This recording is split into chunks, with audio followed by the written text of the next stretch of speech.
Our drover arrived at Moorabbin in 2013 in many pieces and minus her engines. Her previous owner had undertaken some corrosion removal and repair work, mainly on one wing which was left partially unfinished. Room was made in one of our sheds to store the drover and all her parts. 9 years later, on the 25th of April 2022, the restoration project finally began under the leadership of our project manager, Wayne. We had many new volunteers, mostly without any aircraft restoration experience, but a strong interest in aviation and a willingness to learn. The fuselage and wings were carefully extracted from the shed and moved to the work area at the other end of the site. It was then time to get to work. The first task was to remove all the paint off the wings. This was painstaking work using paint stripper and acrylic scrapers. This took a number of months.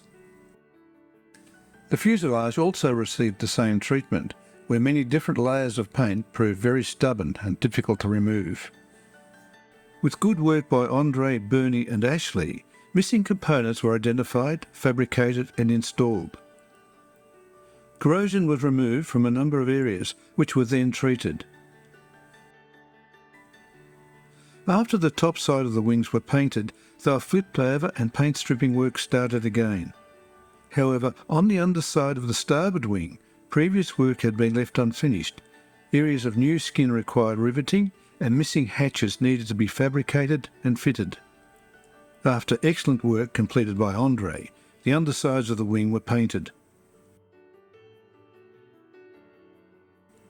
Simultaneously, work was also being done on the undercarriage legs, primarily by Ian. This included conducting a trial fitting.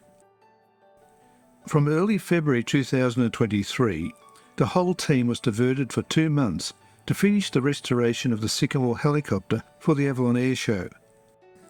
Next came the cleaning and paint stripping of all of the other parts, the fairings, engine cowlings, engine nose sections, firewalls, etc. Also, the all-important engine mounts. With Mel's hard work, the seats received a good clean before some upholstery touch-ups were completed by upholsterer Alistair Johnson. Sadly, we were missing the drover's propellers. However, Wayne was able to call upon his friends at Waverley Woodworkers to make some, using an old Tiger Moth propeller we had as a pattern. Team members finished the work with sanding, filling and fine sanding again to get them close to perfect before final painting.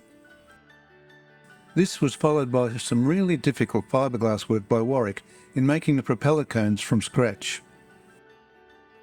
All of the passenger cabin windows were in poor shape, and these were replaced with acrylic ones made and installed by Alan and Rob.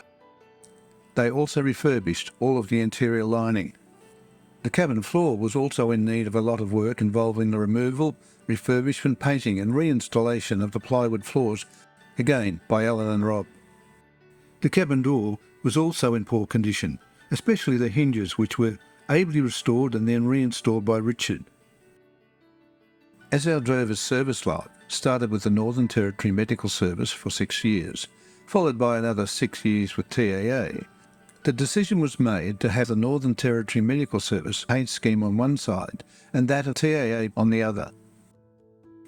With careful planning, precise masking and detailed hand painting, the drover came to life with its new colours thanks to Andre, with a lot of assistance from Alan and Rob. Also, a special thanks to Wattle for supplying all of the paint. The fin and tail cone followed.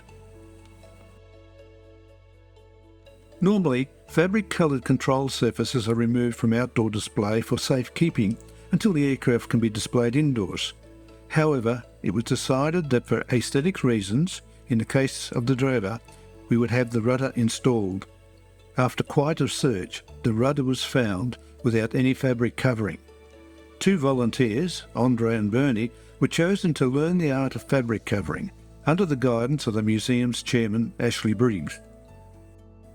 With a bit of paint and detailing, the rudder was ready to go. With a renovated tail wheel installed, it was finally time for the big move.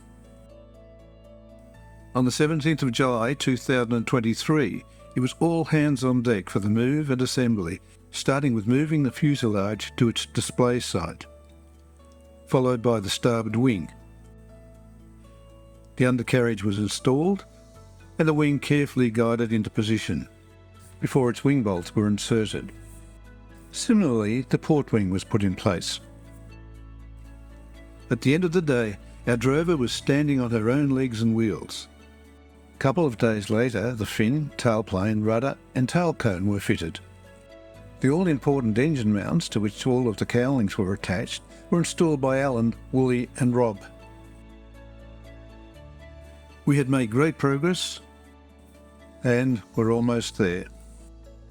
There was just a little more painting before decals were added by Andre and Adam.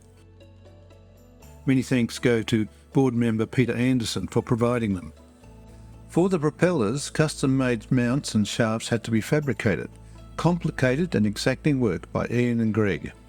All that was left to do was the cockpit and finishing of the passenger compartment, a job tackled by John involving a thorough clean, removal of flaking paintwork and repainting. All the seats were installed and the refurbished door looked great, outside and in. The original refurbished fire extinguisher and now laminated original compass correction chart finished off the internal work. With Warwick's propeller cones and Terry's exhaust pipes, it was a perfect finish. A year and a half after her restoration began, drover VH ASX joined the museum's display collection as a proud reminder of Australia's aviation history. It is a pride that continues to be rightly shared by our team of dedicated volunteers.